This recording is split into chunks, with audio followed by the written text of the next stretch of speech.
All right, pre-party started. Oh yeah.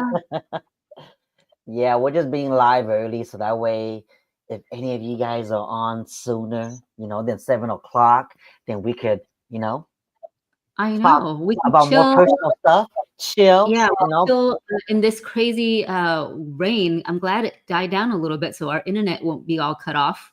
Yeah, yeah, yeah. Let me just. Why do I hear myself when I'm talking? I don't hear it. I don't hear an echo on my side.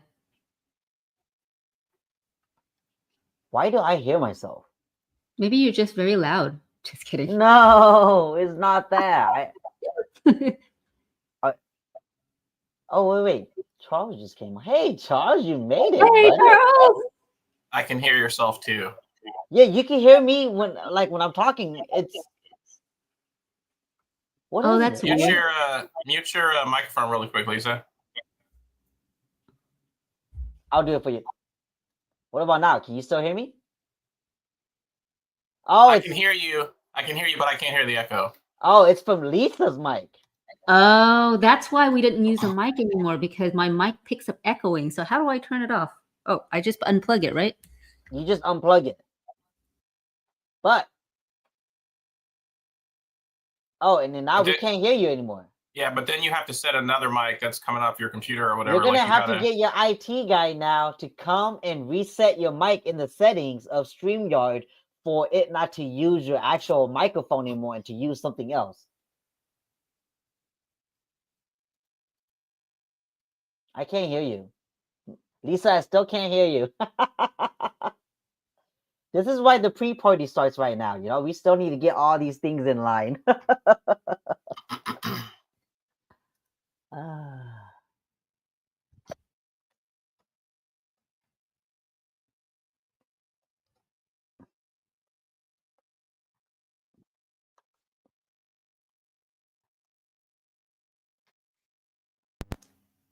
Hello? Testing, testing. I can hear you now. Okay, cool. Does this sound good? Yeah, it sounds good. Okay. I don't hear myself anymore too. Charles, do you hear me? No. And you sound a lot more clear too, Lisa. Oh, that is awesome. Okay, so no mic it is. Yeah, no mic. So, and again, it's weird, right? Like last time we were on here, I think my mic was hecka weird, and then I had to turn something on and off, and then it went away. And I'm like, I didn't change anything. I just undid what I did and then redid what I did, if that makes sense. Redid what you did, yes. Yeah, that's really what I did. Of us who is not really IT. Okay, Popeye. It's kind of like when I work in my Comcast days in the call center, where when people call in, I'll say, "Hey, my service is not working." We just tell them to plug and unplug. That's really it. Yeah, it's a little weird. Okay, let me just do some stuff on here real quick. And then we could get going.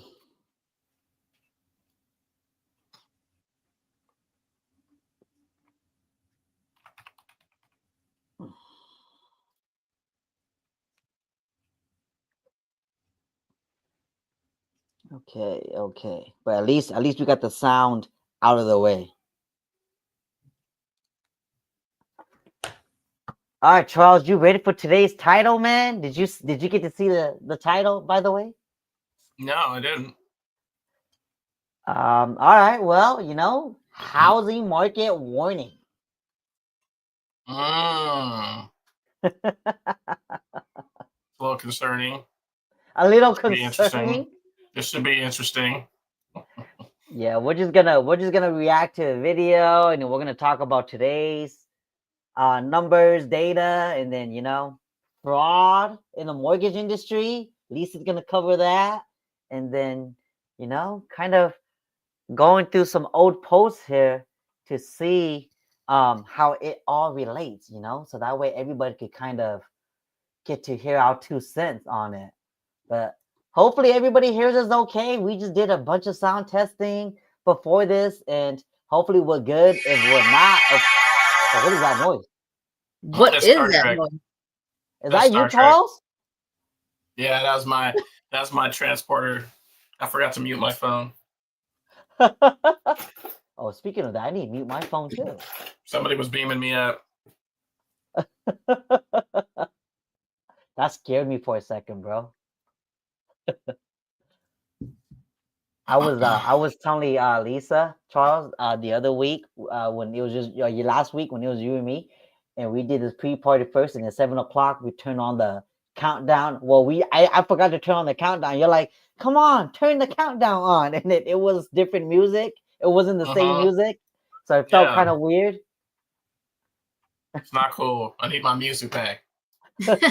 Just me. Charles Just me. need his jam, his Chi Because fam Yeah. jam. they changed it. They changed it on StreamYard, so They I can't just be use what doing they that. give us. Yeah, they can't be Oh. doing that. That's not fair. We're so used to the other one. I know. They changed it up, so it's not as what's the word? Energetic like before. It's more chill, huh?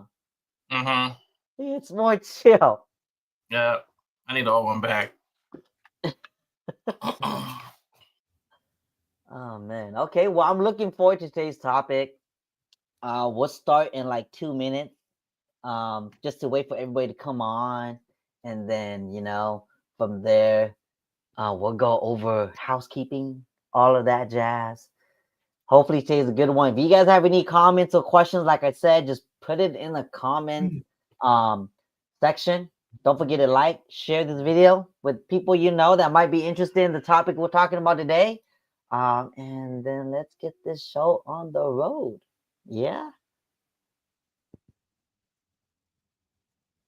How was your day so far, Charles? Pretty good. Pretty Yeah? good. Most of my days are usually pretty good. I have really good interactions with clients, so when I have that, I usually enjoy my days pretty well. That's awesome, Charles. I'm Did sure it you work helps. in the rain today? You know what? I actually was lucky, and I was able to do a whole entire home in a pool without getting rained on. Literally, when we started doing the walkthrough, it started raining, so then we went inside. Lucky you, huh?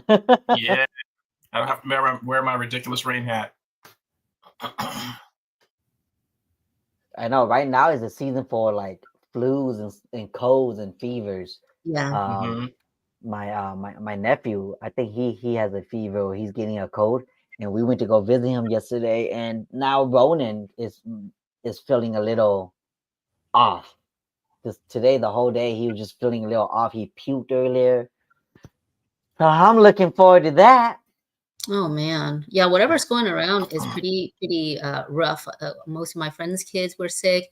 My kids, who hardly ever get sick in their life, actually got sick this year too.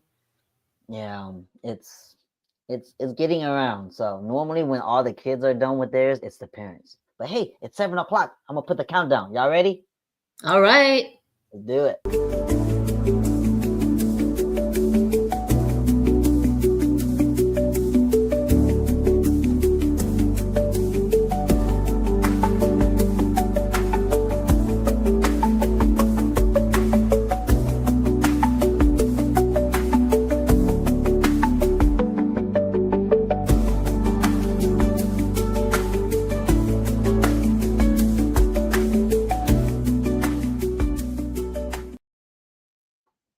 How do you feel about that music, Lisa?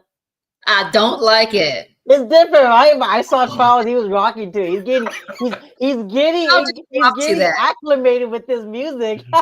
I'm like, this is like, oh yeah, where's the boat? Yeah, it's feeling good. The other one was way Elevator more. music. Yeah, exactly. The other one was way more upbeat. Gotta get I that know. back. I know. Again, I'm gonna have to figure something out, or find something, or tell my editor to come up with a new timer for us or something. So I'll figure something out. Okay, Charles, hold your horses, all right? But hey, what is going on? Happy Thursday! It is March 12th, 2025. Today's agenda: we're just gonna do a market update, mortgages, Sacramento County, all of that jazz. Talk about the topics of foreclosures. Talk about the market, talk about the industry and the mortgage side, like this potential fraud going on, things like that. So we're just gonna give you guys our 2 cents and talk about that. If you guys have questions or concerns, put them in the live chat. All right, but looks like everything is good. The audio sounds good. We kind of fixed that earlier already. So let me just share. Oh no, it's actually Wednesday, not Thursday. My bad. It's Wednesday. Yeah. Thank you for clarifying that, Lisa. My bad. No, I thought I was tripping. you thought you were tripping. It's Just, Thursday. I was like, I missed some appointments today. Lost track all days. I'm all over the place now. All right, let me share my screen real quick. All right, data today. Let's go. Inventory is up this week by 6%. New listing is also up this week, 16%. That's good to see. But sold homes are down from last week, 8%. Pending home is up 7% from last week. Okay, market's moving. Last month, inventory is more by 16% this month than last. New listings is also more by 47%. Sold homes are down 7%. Pending homes are up 28%. Same time last year, inventory is more this year by 35%. New listings are more by 11%. Sold homes are down almost 20% from last year. Pending homes are up 11% from last year. Okay. Average price per square foot this week, it is down 4%. And is also down from last month, almost 3%. Last year, same time, it's down almost 4%. Average price per square foot. Okay. Let's see about days on the market. No, it's going down. 40 days on average this week. That's how long it takes for a home to be off the market when it hits the market. 40 days. Last week was on average 51 days. So 11 days more. This month, so far, 37 days on average. Last month was 41. So homes are going a lot quicker now, as you guys could see. Okay. And from last year, 7 days longer this year, same time than last, but 7 days is nothing, guys. Okay. And gals, it's nothing. It's still very quick. All right. Sold price and listing price. This week, active price is a little bit higher from last week, not by much. Sold price is higher though, by 4% from last week. And from last month, sold price is up 5%. And active price is actually up almost 2%. From last year, okay, this is what everybody wants to know. This year, same time, homes that are selling, the average price is up 2.5% from last year, same time. But active price is lower. But I don't really care about active, I care more about the comps. Appraisers care more about the comps, and this is what really matters. So if you look, average sold price is up this year, okay? Right here. Let's go to months worth of inventory. And of course, it's going up. It's saying right now we have 2.4 months worth of inventory. Last month, 2.2. So it is a slight increase. Nothing near buyer's market. Okay, nothing near buyer's market. Yes, last year, same time was only 1.4 months worth. This year's 2.4. That might feel like a lot. It's a lot more, but it's not enough to make the market change from it being a seller's market today to like a buyer's market. Lisa, you said how many homes sold year to date again? Yeah, I just wanted to see that number just so that we can, because we're going to talk about something really interesting, and I kind of wanted to remember some of these numbers for us here. So, or perhaps we can we're talking about year to year, right?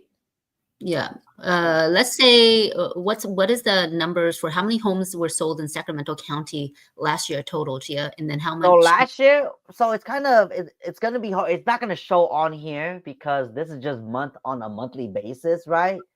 Got Because it. if you look right here, sold homes last year in March, it was 267 homes. This time it's 215, right? So if you average it out, if you look at it here, this is just year to date, right? They're gonna do comparisons year to date, and if you do year to date, it's only 3 months of data. 3 months of data, it's about Yeah. 1,600 homes that sold last year. So far this year, 1,500 homes sold in Sac County. Right. I mean, it's barely 2.5 months, right? Right. January, February, and a little bit of March. Yep. Okay. So it's not enough data yet on this. If I was gonna look up like the year to date, like how many homes sold within the last year, I could get that for you. Um, it's just not gonna be on here, right? So let me No, that's good to know. I'm go. going to keep this number for right now because I know it's going to be really relevant to what we're going to talk about later on. Right. It will.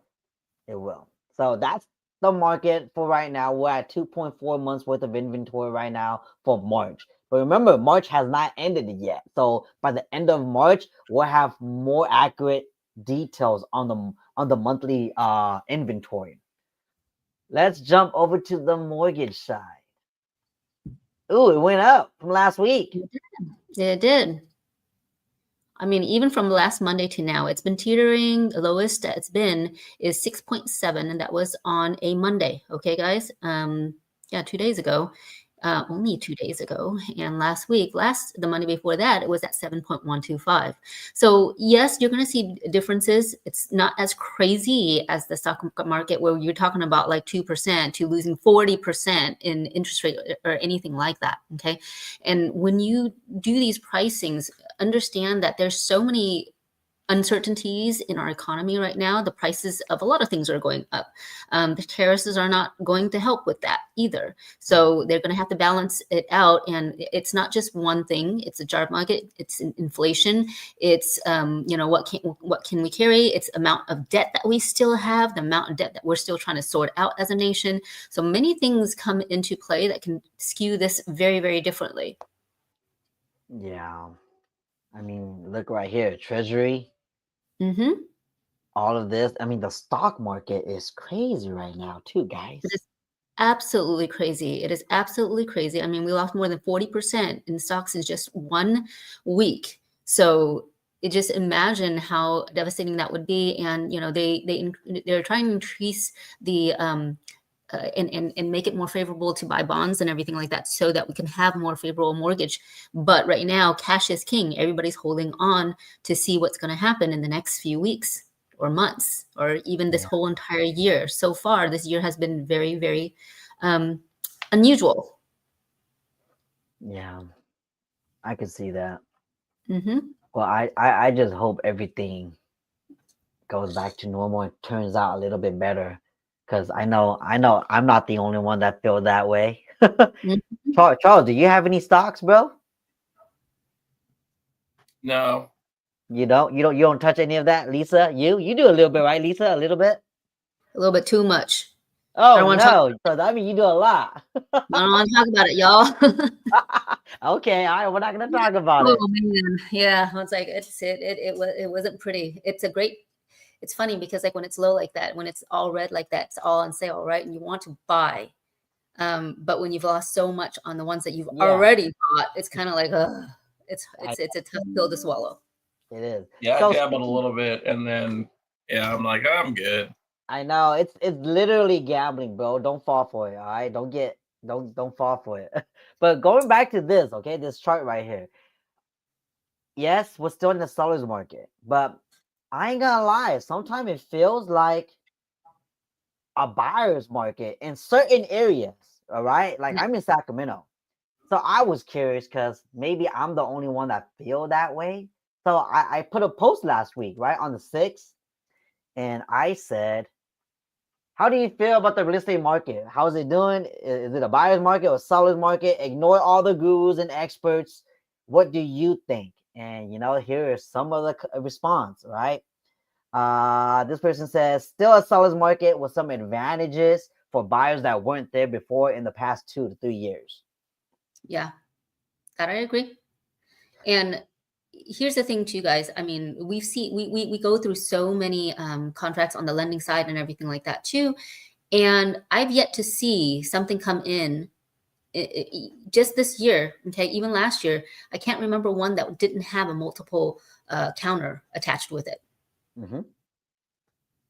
That's still going on right now. Yep. I mean, it's not like you're competing with 50 people, like during the COVID days, you are going to compete with about, 3 to 5 people. Yep, you are.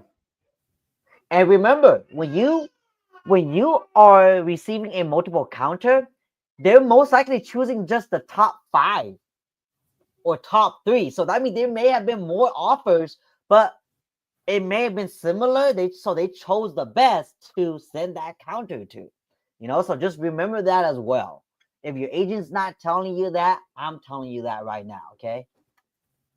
This person is saying it is absolutely a seller's market. This person said it's a FOMO market.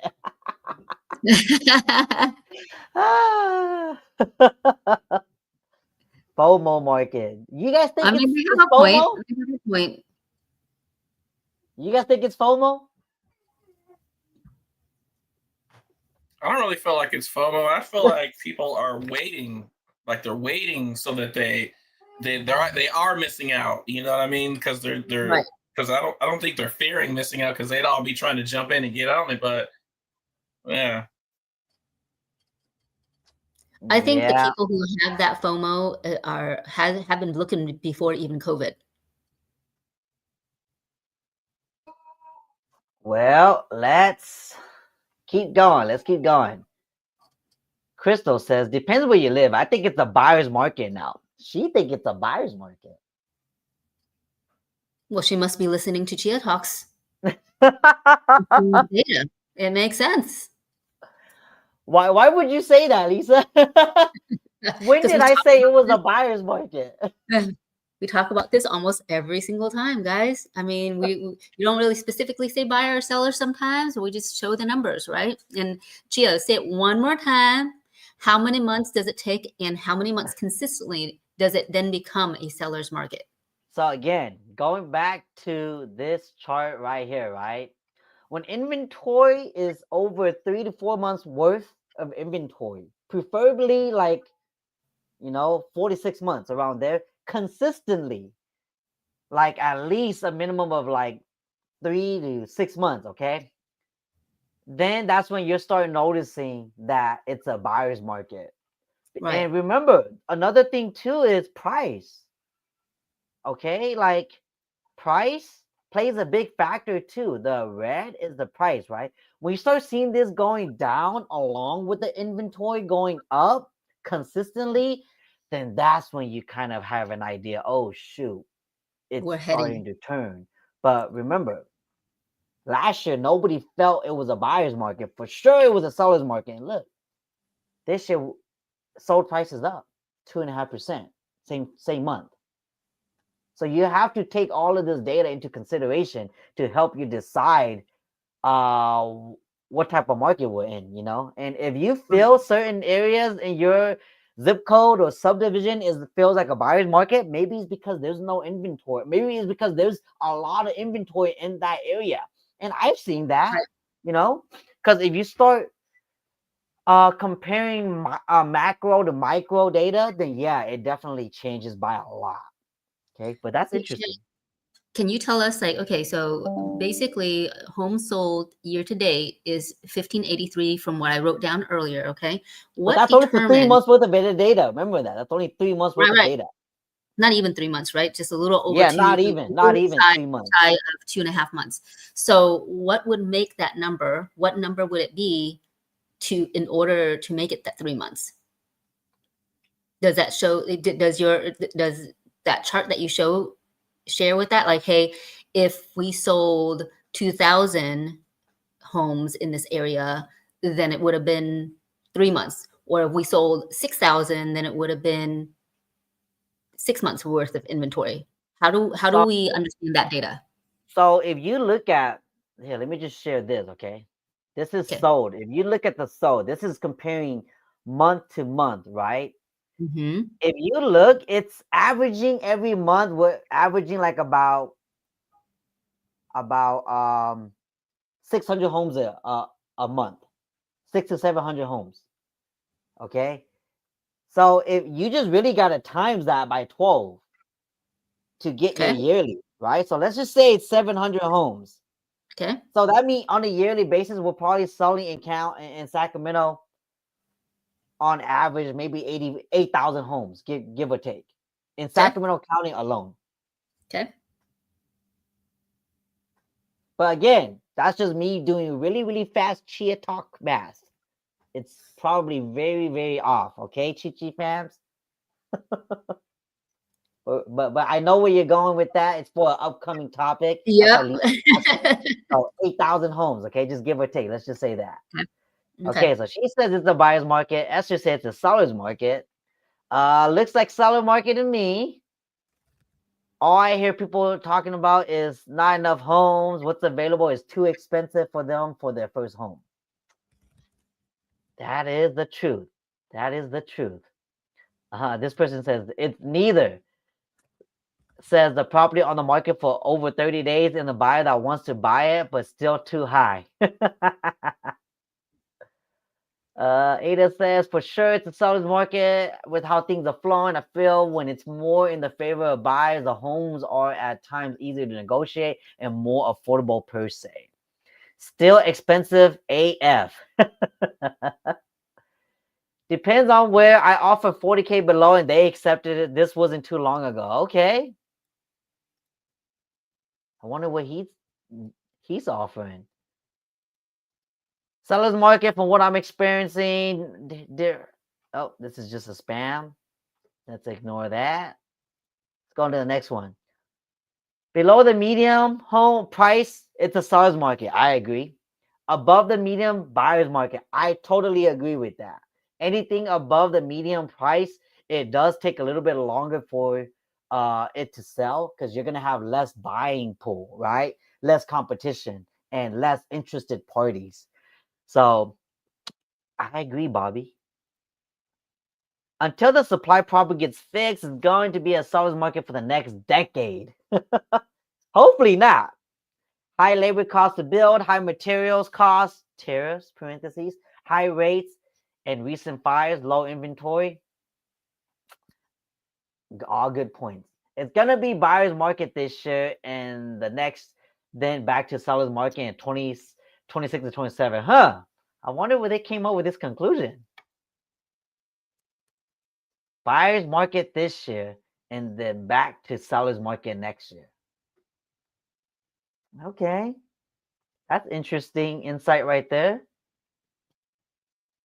All right, this person says answer. It depends on location and price point. Anywhere big builders are offering low rates and high inventory will be a buyer's market for resale. Seller's market will exist in low inventory areas, could be city to city, under 250K, anywhere is a seller's market. Good point. That is true. So I wanted to show this because obviously everybody has their own opinion, right, about how they feel, where they're at, whether they're in the industry or not, or whether they're buying or selling.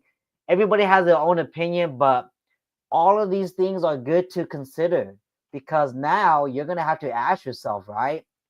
If you're a seller and your price point is above the medium price point in your county, it's gonna feel like a buyer's market because the data that I showed you guys right here might not be the same because that means your home is going to be on the market longer. You might have to do some price reductions if you did not market it correctly, all of that, right? So it's going to play a huge role.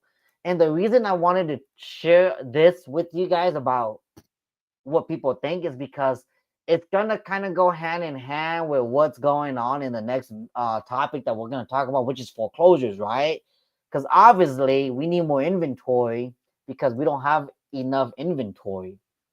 And when we don't have a lot of inventory, it's gonna be a seller. It's gonna feel like a seller's market. When we do have more of that, it's gonna be the opposite, right? It's gonna be a buyer's market, obviously. And the next topic of foreclosures, some gurus out there or experts feel we have a lot of foreclosures right now, but they feel the government's hiding these data from the public, from the consumers, when there's actual foreclosures out there that's in default right now. So I just want to share this video with you guys, and then me and Lisa and Charles can kind of talk about how we feel about it. And I kind of want to get y'all opinion about this. Y'all ready, Lisa, Charles? Mm-hmm. All right, let me just share my screen. Here you guys go. Okay, let's hear it out. The subprime bubble 2.0 is about to burst. It turns out that the US government has been making the mortgage payments for hundreds of thousands of defaulted mortgage borrowers using taxpayer dollars, and this was just exposed by the Wall Street Journal. And if it's reversed, it has the potential to cause a massive cataclysmic housing downturn in many cities and neighborhoods across America. And the big issue is the FHA mortgage program, the first-time home buyer mortgage program, where you could put 3% down to buy a house. This mortgage program... Lisa, FHA is normally 3.5% down, right? Yes, it is. So why would he say 3%? Like he said, he was not in the industry, and he, I mean, if you look at his website and everything like that, if he's not in the industry, he's hearing from other sources, or he probably is thinking of the conventional 3% down. Yeah, because so when I hear 3% first-time home buyer, I'm thinking conventional. Correct. Not FHA. FHA is 3.5% down across the board. And just that little snippet of what he said right there of government paying for these loans. Does the government pay for FHA borrowers? It is a government-backed loan, yes. All right, let's continue. I can see where he says that it's a subprime loan. Honestly, when I came back into the industry and FHA loans were made available, that was the first thing that I said. Okay, he's going to talk about the credit qualification. I'll go into that. We'll continue what he's saying, and I can give my insight of the accuracy or not so accurate. Okay, stop me, okay, when I'm playing, because I might not hear you, all right, but stop me. Program now has a 14% default rate. The default rate's 13.5%. Is that high? Almost 14% default rate? I'm going to do some calculations for you guys, and you guys tell me if it's high or not. Okay. You're going to do it now? You want me to keep playing? No, keep playing, because I'm just adding these numbers. Mortgage borrowers on the FHA program are currently in default, and the Biden administration basically was blocking these defaulted mortgages from going to foreclosure. And what the Biden administration was doing was that when a mortgage borrower went in default and claimed financial hardship, they stepped in and made the mortgage payments for them.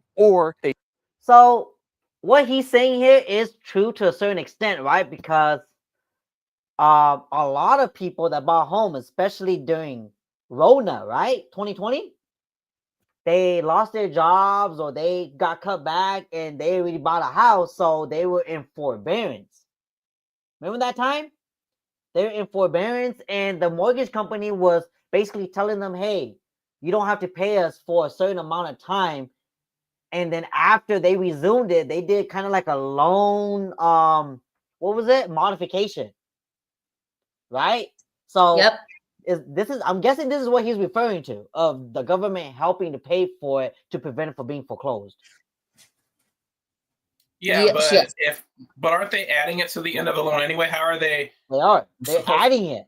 That's what the loan modification is. So all those payments that you miss, whether it's a year, 2 years of being in forbearance, there's a balance, and they add it on to the existing primary balance and make it into a different mortgage, where the amount is now reflecting that unpaid mortgages payments, but you keep the same rate. But the thing is they're saying that that was one idea, but they're saying that the payments were being made, but they weren't being made. They were just put on hold, and then those payments were just added to the end of your loan, right? True, but remember, that's for homeowners. I'm talking about homeowners, right? he's probably Mhm. referring more to everyone as a whole, because there were a lot of landlords that did not receive payments from their tenants, right? So when they didn't receive payments from their tenants, obviously the government had to step in to pay for that mortgage, so that way they don't default on it as well. Well, I mean, regardless of FHA or conventional, remember, guys, now we also have mortgage insurance too. Right. Okay, for these situations. So again, we're talking about accuracy, right? He's talking about the program where, hey, the government's backing him up. I mean, even during again COVID, where there was that forbearance period, so that people don't go into default, and even when they had that forbearance, remember when they were trying to figure out how to do the forbearance? Yep. And a lot of people were like, oh, my credit actually got hit. And then they try to fix that and all sorts of stuff. And then instead of like adding it on to the people who actually did it in the beginning, their payment actually doubled, or, you know, in the next few months, which really didn't help them at all, because that few months didn't help. And then they decided, it was like, well, you know what, we're just going to tag it to the end of the loan, which he'll talk about. And we'll talk about that in a little bit. Okay, let's continue on then. They tack the mortgage payments onto the back of the loan, so the borrower has more debt. And this has been something that's been artificially inflating the housing bubble and preventing the foreclosures and the listings from hitting the market. And some of the things that I'm going to show you in this video are going to absolutely shock you. I was shocked and appalled at some of the things that's been involved with. I'm going to skip a little bit, because if we watch it, it's going to be the whole stream. So program for first-time buy down, and they would be as low as they were giving this loan program for first-time buyers where your credit score could be as low as 580. You could have I bet you can get a loan, right, at 580. Yes, you can. Yes, you can. So anything above 580, then it's 3.5% down. You can actually go all the way down to 500, but you have to put at least 10% down. Okay. Whereas before, okay, what he's talking about before, there was a lot of 0% down. So that's the subprime, where you can go down to 500 and 0% down. But that doesn't exist today, right? Not that I'm aware of. I mean, if there was, would capitalize. You have that look on you, Lisa. Like, okay, let's continue. 580 credit score and put 3.5 down, and they would give these borrowers these subprime loans. I mean, these are subprime loans. He keeps saying subprime loans. Are they subprime loans? Because from what I think subprime loans are is adjustable rates. No. I hear what you're saying. It's not like it was in 2008. But when I got back into this business, that's exactly what I thought FHA loans were too. Because it's like, okay, we're going back to 580 credit. We're going back to this stuff, but here's the stipulation. We still look at income. We still look at debt to income ratio. We still look at all the other criteria. Now, it is much harder. There's a lot more overlays with somebody that's less than 620 credit score too. So no, I don't agree that it's fully subprime. I understand where he's getting at, just because, again, people are trying to get their foot in the door. Home prices are getting higher. We got to be lenient, but we got to have that balance, that middle ground of, hey, where can we help people? So if people with lower credit scores, if they have what in our industry it calls compensating factors, then we'll relook at that. I see. A bank would never offer these loans without the government backing. And then when that borrower would inevitably default, sometimes within only a year, the government would prevent it from going to foreclosure using taxpayer money. Now that this is using taxpayer money. So I feel like if a home was going to foreclose, like, let's just go based off of what we know from the past couple of years. I think even if you bought a home a year ago and you were going to default or foreclose, I don't think it's that they won't let you default and they will help. It's that you have equity already. So even if you don't make the payments and you default on it, if you sell it, you will still not be in a short sale. Maybe not, right? Maybe not, because a lot of times, especially if people bought at the tail end of COVID, 2022, a lot of people have not appreciated enough just yet. I know that because some of those people are trying to refinance, and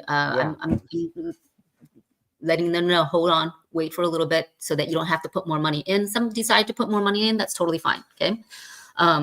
What I'm looking at, okay, he's going to go into it more. I know he's going to say more. So I was like, I want to say it, but I don't want to jump the gun too much. All right, then let's resume. This has been exposed by the Wall Street Journal op-ed, which highlighted that Biden's mortgage relief program caused this subprime crisis and that there's an FHA subprime bubble. What's going to happen now? What's the Trump administration and Elon Musk going to do in response? I think particularly an area that could see lower prices if these foreclosures are allowed to happen. There's around 400,000. You notice how he keeps saying are allowed to happen? It's like he wants it to happen. He wants foreclosures to hit the market. So I feel like whenever somebody says that, I feel like they already have an agenda, right? Because they're looking at it more from an investor standpoint of, hey, if it's a foreclosure, I'm going to be able to buy that home at a discount. Absolutely. I mean, if you look back in those days, people were still buying homes, Chia. And in fact, a lot of people weren't buying homes because they got it at a discount. Just like the stocks that just dropped last week and the week before that, people were buying still too because it was in the red. Anytime you get to buy in the red, that's a steal of a deal for an investor. Yeah. I get it. I get it. I just feel like it's kind of predatorial, you know? It is, because if you think about it, you're hoping for the demise of this situation. And unlike the stock market, people's lives are affected by it. People actually live in these homes, try to build a home with these homes. So to wish somebody's demise so that you can capitalize on it, it feels kind of yucky to me. But at the same time, if I'm talking about just business, yeah, of course, any investor would want that. Yeah. That's why personal and business can't really relate, right?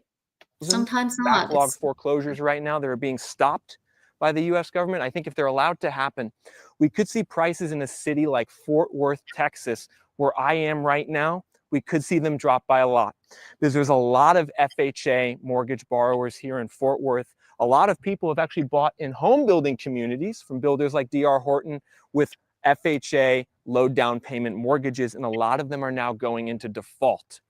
And so I think we could see lower prices here in Fort Worth. We could see lower prices in a city like Las Vegas. We could see lower prices in Orlando. Those are some of the top markets for FHA mortgages in America and would be some of the ones that are most exposed if these foreclosures are set loose and if the Trump administration does the right thing and turns off this subprime mortgage support offered by the US government. And I think some people in the real estate industry watching this might take issue with me calling these subprime loans. They're going to say, no, Nick, these loans have income documented. They're nothing like the mortgages from the mid-2000s. But the crazy thing, everyone, is that when you look at the credit quality of these mortgages, they're horrible. They're worse than they were in the mid-2000s. The Wall No, they're not. They're not worse. So remember when I talked about compensating factors? That's the reason why I didn't want to jump the gun right away. The compensating factors are the debt to income ratio. Typically, if you have credit like that, your debt to income ratio cannot be higher than 38%, whereas as FHA allows you to go up to 47% on the housing part and 57% up to all the debts that you have, not just your housing. So that's inaccurate, right? I think so. Anybody that's been in that market during that time, I would say would probably agree with me. Wall Street Journal has a graph showing the percentage of FHA borrowers who have a debt to income ratio above 43%.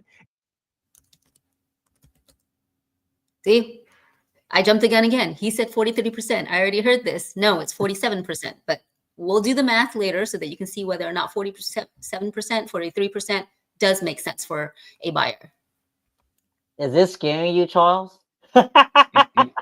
He's fear mongering for sure. I'm telling you that. Oh yeah, I know. That's what I'm saying. It's like somebody that doesn't really understand what's going on, especially at a local level, right? There's different market. He's obviously in Fort Worth, Texas, so it's gonna be different, and it's definitely fear mongering. You know, it's over two-thirds of FHA borrowers, when they get the mortgage, have to pay over 43% of their income to debt costs. I want you to think about that. That means pretty much anyone borrowing from the FHA program right now is doing so in a situation where they can't really afford the payments. Back actually in the 90s and 2000s, it was only a quarter of all FHA mortgages had a debt to income above 43%. And some of the stuff that was happening here, folks, was absolutely wild. If you go further into this Wall Street Journal article, they mention how in 2024, mortgage servicers made 552,000 incentive payments to mortgage borrowers to prevent them from getting foreclosed on. Translation, mortgage servicers took money from the US government FHA mortgage program and put it in the pockets of defaulted home owners under the FHA mortgage program who could not make their payments. That is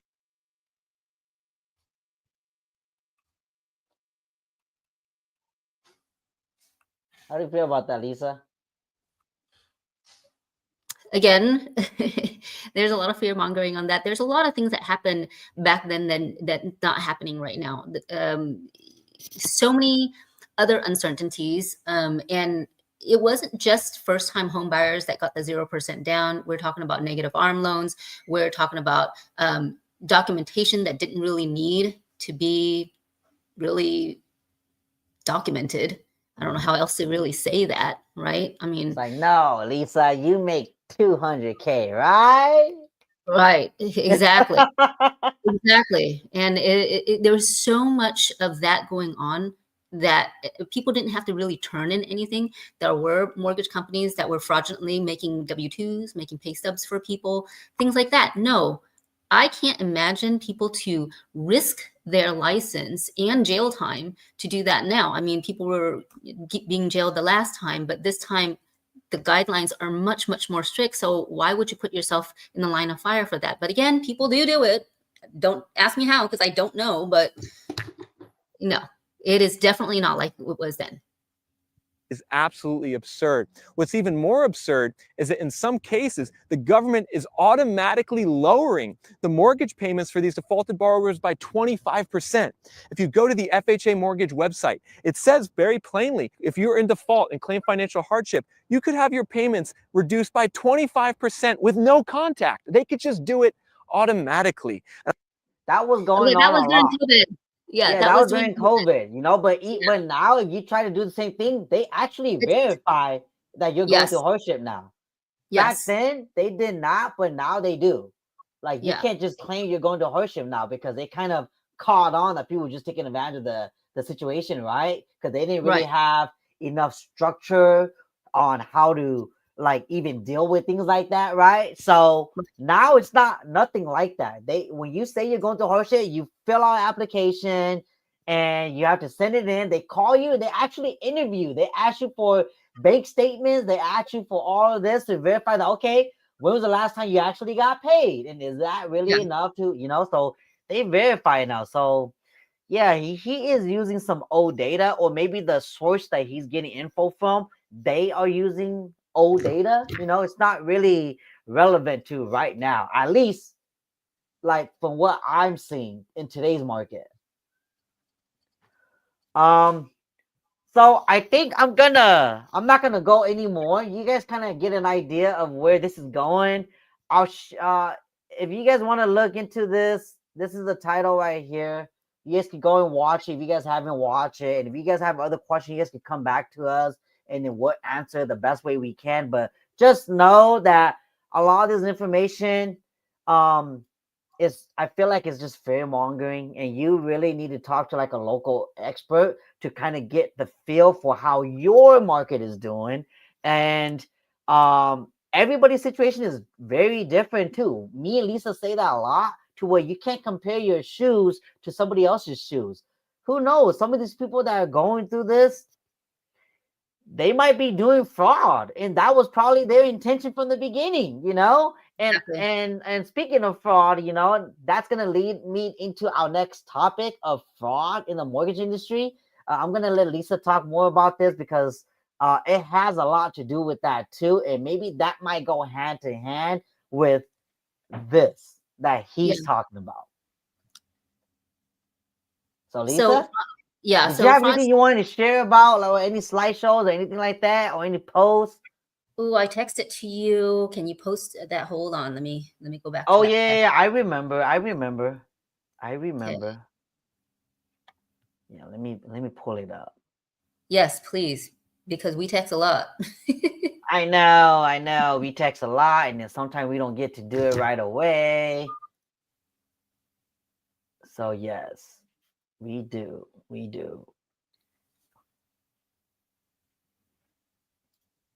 Okay. While you're pulling that up, Shia, I'd love to show the numbers so that the audience can really make the assessment if what's happening now is really happening in 2008, and all the Okay. numbers that he was sharing. Okay. Okay. Okay. So I'm going to share.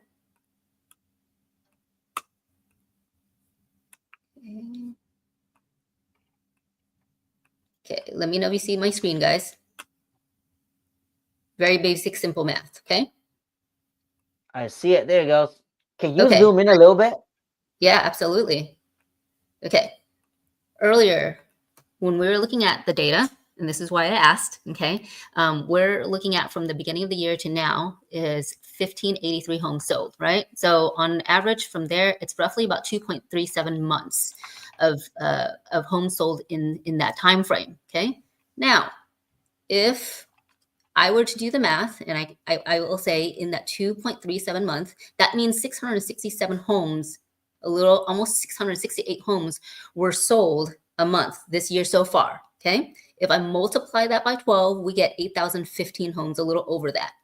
He was talking about 14%, then he jumped to 13.5%, but I'm gonna stick with 14%.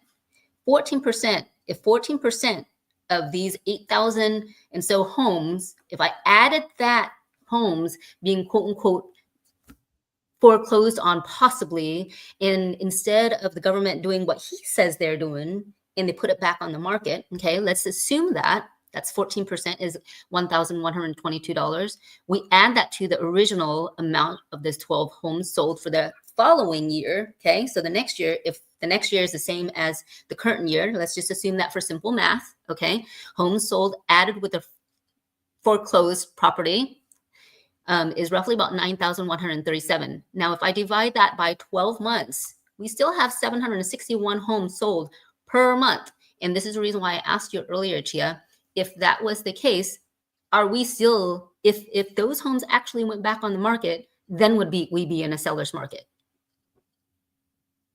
No. Exactly. So It's not going to change. It's not going to exactly. change. Exactly. So this is the reason why I wanted to show the Chi fam this so they can actually see what the numbers look like and not fear it so much, especially here in California, especially here in Northern California, when we have so many Bay Areans coming into our area because our price point and where we live is just still so desirable. We have the luxury of a better cost of living. We still have the luxury of a city life, but not so high cost city life. Yeah. Okay. So another thing I'd love to show is this is what we're talking about, where he was saying how FHA loans allow you to go up to 43% debt to income ratio. So FHA allows you to go 47%. Okay, here's what this looks like. If you were to buy a $500,000 home, okay, 3.5% down, your monthly mortgage with interest, with principal, with taxes, with insurance is roughly about $3,868. I'm putting all of the utilities, food, this is for a family of 4, gas, and let's say you don't have any loans at all, okay? And you're making $24 an hour, which means on a monthly basis, you're grossing about $4,160, 2 people in the same household. Your income yearly total is less than $100,000, okay? I'm gonna assume that Uncle Sam takes 25% of that. So your take home is $6,240. If your expenses is less than $6,100 and your income on a monthly basis, take home is about $6,240, you still got about $172 every single month. Is that ideal? Probably not. Okay. But is it doable? Absolutely, it's doable. Now, if you guys had another car payment, okay, and if that car payment is usually what I'm seeing on my credit reports is about on average $500. Even at $250, you already see that you're in the negative here. So that's where you might want to say, hey, maybe I don't buy that $500,000 house. Maybe I go down a little bit. And if you know that you have any other child care expenses, any other luxury things that you'd like to do, that might not be a good idea. So I hope that these numbers won't be so scary compared to what he's saying.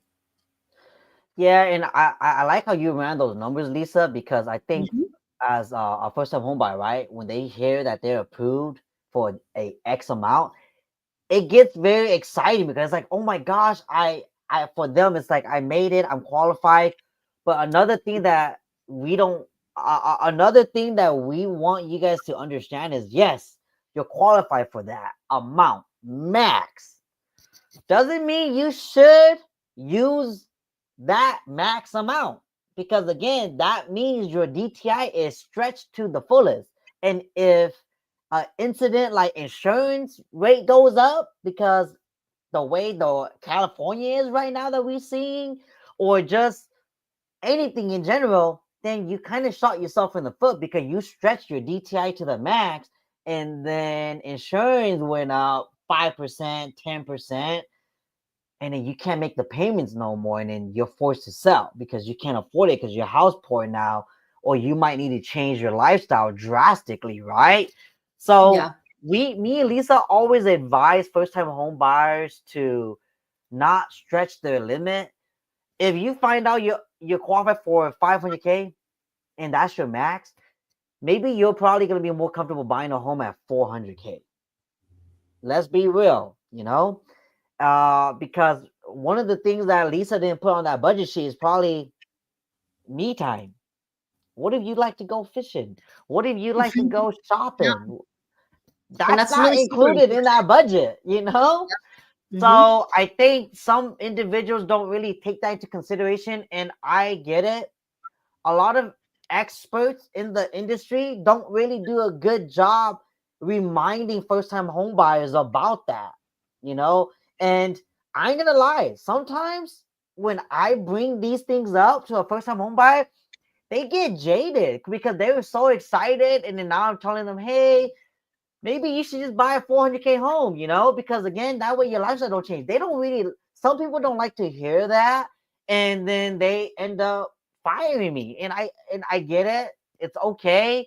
I'm the one that brought the bad news. I'm the one that made you felt different from the moment. I took the spotlight away, but I'm just being real, because I've seen a lot, and sometimes that you end up finding an agent that is just going to tell you what you want to hear, it might not be what you need to hear.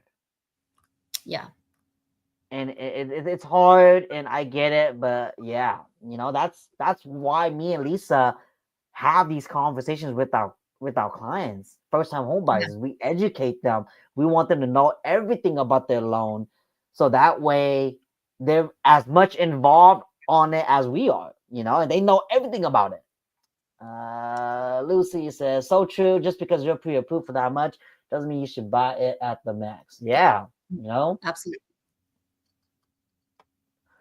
I looked up the number again, Lisa. For January this year to last year, in Sac County, there's been over 12,000 homes that sold. Okay, 12,000 homes. In Sac County only. Okay, 12,000 homes. 12,000 homes. But the thing that's really hard is, he was talking about FHA, right? We don't know out of those 12,000 homes, it was all cash purchase, conventional, or FHA. We don't. Exactly. So I padded the number even at the high, assuming that all of it is FHA, right? And 14% of all loans get defaulted and everything. And even at that situation, we're still not at a seller's market. So when we're not that, why would the government do that? Why, like you said, Chia, why just not sell it? It's not underwater. It's not like it's in 2008 where it's underwater, right? Because in 2008, what happened was people couldn't sell their home because they were underwater. They couldn't rent it out. They just left.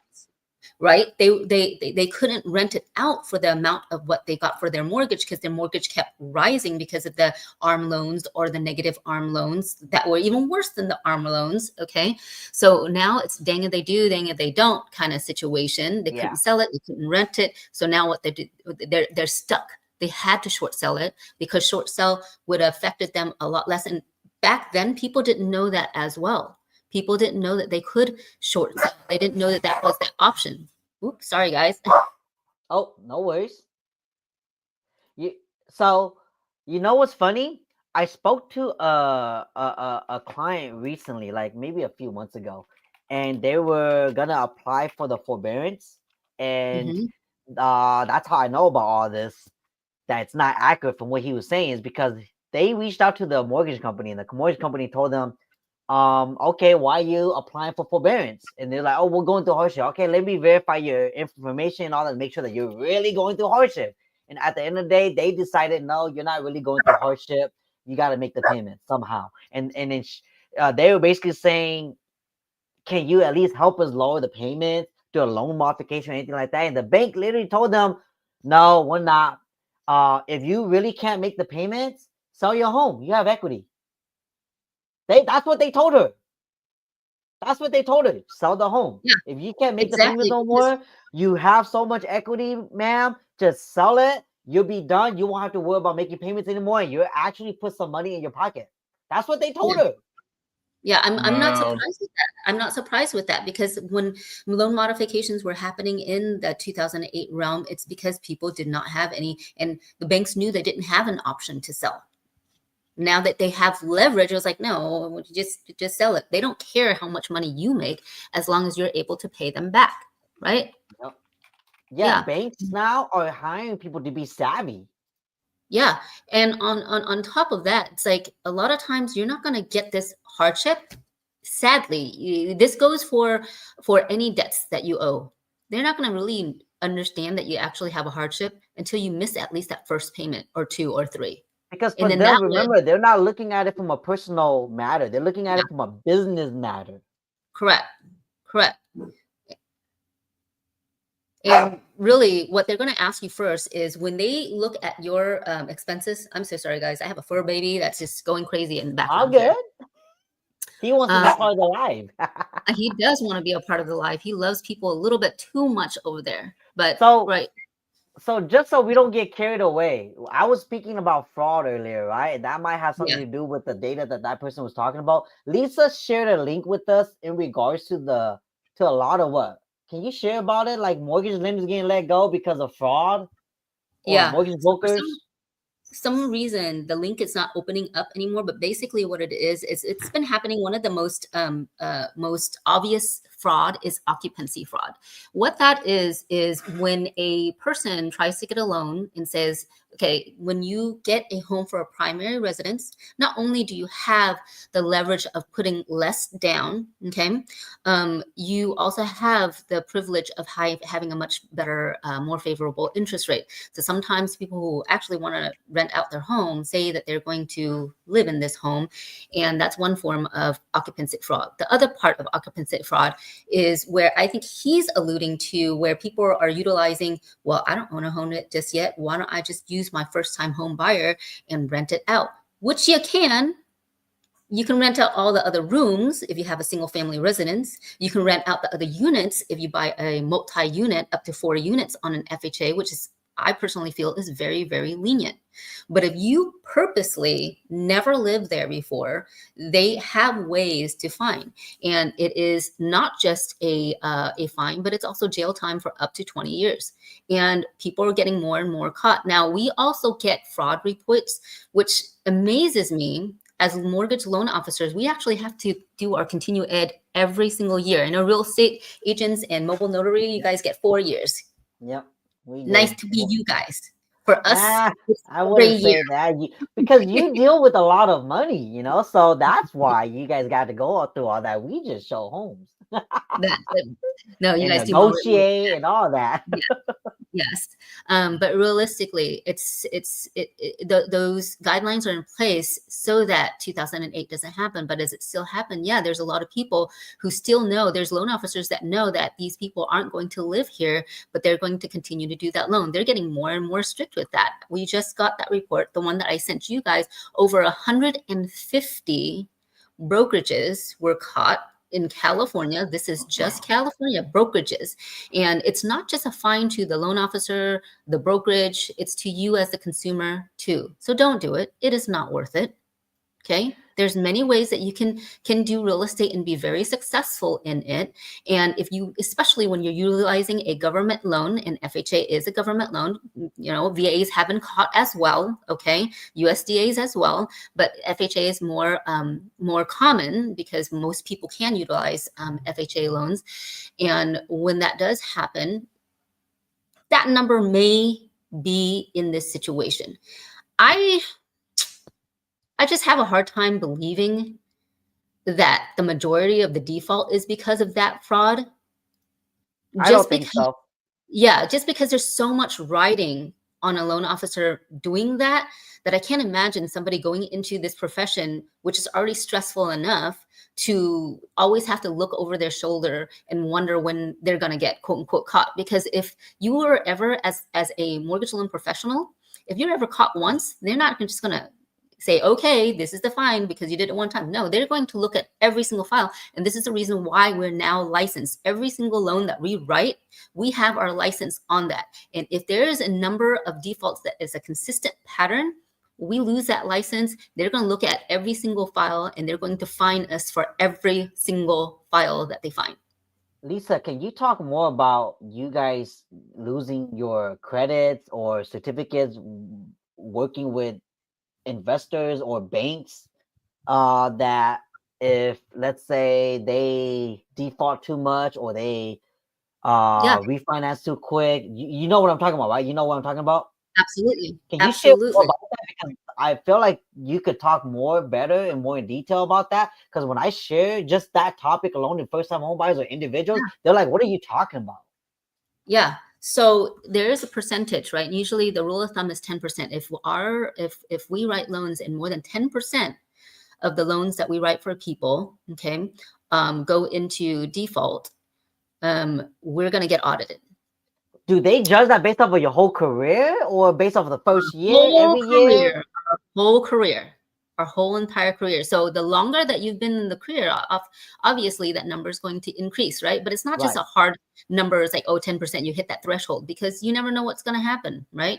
They're going to look at it. I was like, hey, we're going to look at all the paperwork again that you submitted, see if there's any fraudulent documents that look like it could possibly be forged. And they have a way to know that. I don't know how they know that, but I know because of these reports coming out and everything, they've got to have a way, right? And when, let's just say, for instance, you consistently do occupancy fraud or you consistently do income fraud, right? They're going to look at every single documentation that you submitted for income. They're going to really, really look at all of the ones that you do for occupancy and say, hey, consistently, you keep doing loans for people in this type of profession, in this type of ethnicity, in this type, they're looking for patterns, Chia. Yeah, right. Of course. In this type of income bracket, and every single time that we're looking at this type of income, it's pretty consistent. This person works as, let's just say, a chef at a restaurant, and they consistently make right just above or right just below the qualification for debt to income ratio. Right? Because when you're in that zone, there's always a pattern. So it's easier for the person to consistently do that type of loan. I'm guessing because you guys know I'm square. So the fact that this happens still like boggles me every single year that I have to take this continuing education. It's like, why would you put yourself in that situation? Why? I don't get it. I just don't get it. I think because some people get greedy, and then when you get greedy, you get stupid and blind, right? You just want the transaction. You're not really there to help yourself or the client. And you do it because you know you want the money or you're trying to meet a quota. Yes. You know, Yes. sorry, I just can't stop looking at this. It's so funny. Monster84 goes, I know you gotta start somewhere, but 500K in SAC is still in the hood. For a 45-year-old house, shake my head.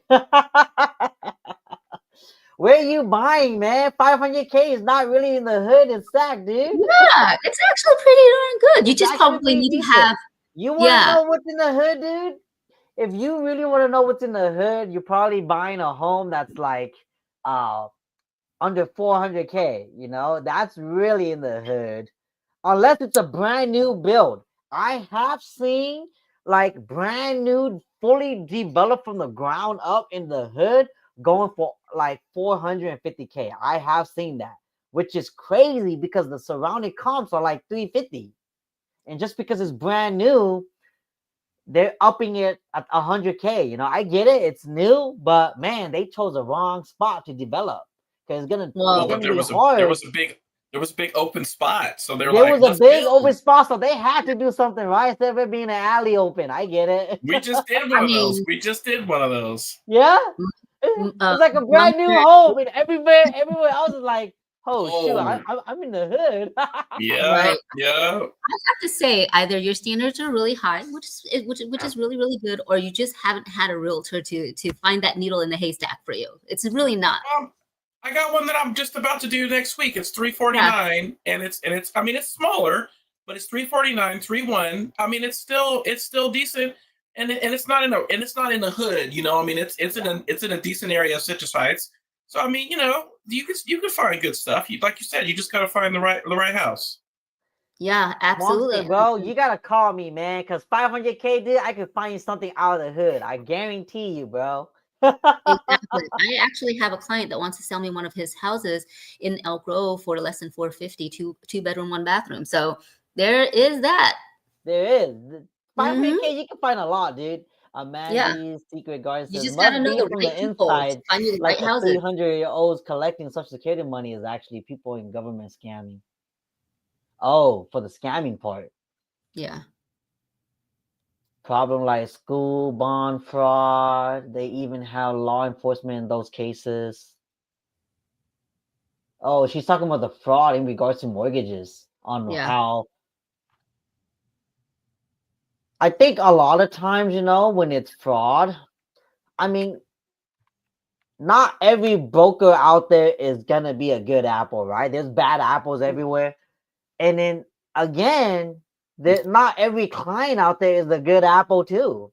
Some client out there, you know, they kind of know what they're doing and they're probably withholding information from their broker and Right. they're going from broker to broker to broker until they find one that is desperate enough to want to work with them and make their deal go through.